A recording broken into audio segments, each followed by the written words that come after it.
Hi kids, I'm showing you another video, and this one is a video that I really hope you enjoy, and it deals with paint and painting and creating brush strokes. In my other video, and it's under the drawing tab on my Google Classroom, that one talks about how you can create brush strokes using marker. And if you have paint available, this is a great lesson for creating brush strokes with paint. If you were in first grade, you already tried this out when we did snow paintings and we learned several different ways to make brush strokes. Here are some more complicated types of brush strokes that you might see in a painting by Claude Monet or a painting by Vincent van Gogh or even a pastel drawing by Mary Cassatt. So brush strokes, here they are. This is backwards, so just ignore the words for now. And I will upload this on Google Classroom as well. But brush strokes are these. This is brush strokes that are short and vertical. These are brush strokes that are thin and horizontal. These are brush strokes that are dotted and small. These are brush strokes that are curved and overlapping. And if you look closely, when I upload this onto Google Classroom, you can look more closely. You could even zoom in and you can see in each of these brush strokes that you can find the tip of the paintbrush in those brush strokes. I'll hold it up really close for you, see if you can see them. You could probably see it on all of them. The marks that the paintbrush makes, the little hairs, especially in this one, you can see it really, really well. So I just want to demonstrate how to do each of these. And we're going to start with the short vertical brush strokes, okay? So all you need is a little bit of water and any kind of paintbrush, but it's always good for an artist to have a variety of brushes so you can do a variety of things. And I've told you this before in the classroom that every paintbrush has a special job. So it's good to have a smaller paintbrush. This one is a flat tip brush, so you can see it's more like rectangular. Okay, and then this is a round tip brush. Round tip brushes are just more cylindrical and round, and they oftentimes are great with watercolor paint, but they can also work with this paint right here is just tempera. Use tempera at home with mom or dad because it's washable. Unless you guys are brave and use acrylic paint. Acrylic paint does not wash off of fabric if it dries. So just so you know, in case you're not aware, stick to the tempera paint, the washable paint. So first of all, let's remind each other. Dip, drip, wipe the tip. We know that. We've been practicing that, right? Don't forget that at home. So a short vertical brush stroke, all you need to do is pick a color of paint. I just have my paint blobbed on a little scrap paper. You can use anything, a piece of cardboard, an egg carton. If you have fancy palettes, great, but you don't need one. So just take a little bit of paint on the tip of your brush. Try to keep the silver part here clean. This is your ferrule of your brush. You want to keep that nice and clean. Put your fingers there. Short brush strokes are easy. They just go boop, just like that. Your paintbrush should always be moving and jumping around. There is a little bit of a drag action. So when you're dragging the brush, that means you're swooshing it. Swoosh, swoosh, swoosh, just like that. Swoosh, swoosh, swoosh. Okay? Short brush strokes. I'll hold those up so you can see them. Okay, so those are short brush strokes. And I'm going to wash my brush so that I can use a new color. So dip, drip, wipe the tip. Okay, now we'll do thin and horizontal brush strokes. And this time I'll use a different color. I made this like blue-green on my palette. So when you mix colors on a paint palette, it's okay to have the colors go together. What you want to do is keep a clean version of that color.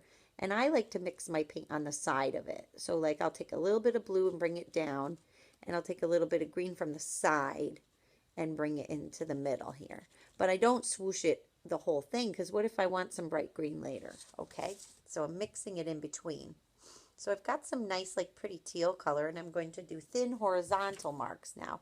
So it's another swooshing action, but this time it's longer and it's going sideways. It goes, your paintbrush should always be jumping and moving. You can hear my brush. It's a lot different than regular painting, right? It's not just spreading paint. It's almost like your paintbrush is dancing. And when Vincent van Gogh painted, I think he thought that. His paintbrush was very busy. he oftentimes put paint on top of other paint too. So he'd take some blue and he'd take some purple and he'd just put them on top of each other and his paintbrush would be going crazy. So here are some thin horizontal brush strokes.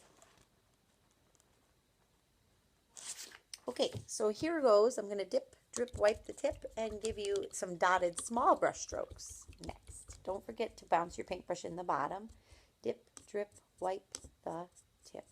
Okay, and hold your ferrule. Let's see, I think I'll use some purple. I made this purple with some pink and blue. You don't need to use red to make purple. You can use pink and blue. And then this time I'm going to do some dotted small brush strokes. I've been using the same brush the whole time. And I'm going to try a different brush with the same technique so you can see the difference, okay? So dotted small brush strokes. This one, my paintbrush isn't dragging. It's just pressing down. It's almost like a stamp. It's stamping onto the paper and it's making a little tiny brush stroke. Maybe this would be great for some stones on a little cobblestone path in a painting, or maybe some leaves on a spring blossom tree. Dip, drip, wipe the tip. Okay, so let me hold that one up and show you. The small paintbrush did those. Those I called dotted small brush strokes. So if I try this round tipped brush instead of the square tipped brush, let me get it ready. Dip, drip, wipe the tip. I'll take some paint and load my brush up. Remember to keep your ferrule clean as you can. And now I'll try it with this one.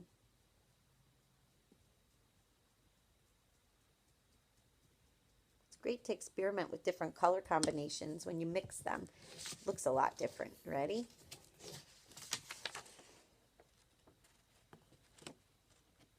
So this one right here has much smaller ones using that round tip, and this one, these are much bigger, but they all are little tiny dots versus this one, which is long and swooshy.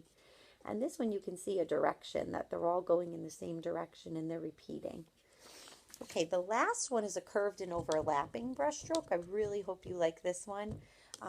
Keep thinking while you're seeing me do these, you know, where might they go in a painting? Where might a curvy long brush stroke work in a painting? You know, where might these thin horizontal ones work? Look at how long they are. Would they make a beautiful sky? Would they make a beautiful ocean? Would they make a beautiful roof with shingles? Maybe it'll be a really cool abstract painting. I don't know. So my last one is curved and overlapping, and this one I think I will do a little bit of just plain darker blue. And curved and overlapping brush strokes, they're just big. I switched my brush in case you didn't notice. Were you watching? And then I'm just going and touching one brush mark onto another brush mark. Now you might be saying, Mrs. Vining, I don't have any paint. I can't do this lesson. The answer is yes, you can. If you watch my drawing lesson, the video about brush strokes versus mark making with a marker, and you will see how you can use a marker or a crayon or a pencil to do similar mark making instead of using a paintbrush. Does it work really well with paint? Yes, it really does. So there's your curves right there. You might even be able to use your finger to create your own brush strokes. So there's curvy overlapping brush strokes. I love the swirls that happen in here. I think that might be how Van Gogh did his Starry Night swirls.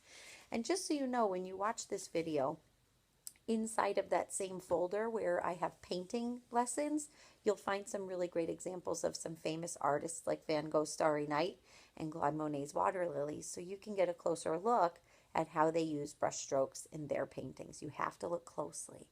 If you can, if you're looking at it on a screen, you can zoom in. If you have it in a book, you can look closely. If you're lucky enough to go on a virtual art museum gallery, there's a lot of them online right now that let you look at the artworks in these art museums, and you can just kind of get a chance to see them where they are right now in the real world. But I can't wait to see what you do with these. The lesson for this is to create a painting using only brush strokes. So be creative, have fun, and all these different brush strokes again will be on my Google Classroom so you can see them in the non-reversed backwards version. Okay, happy painting. Bye.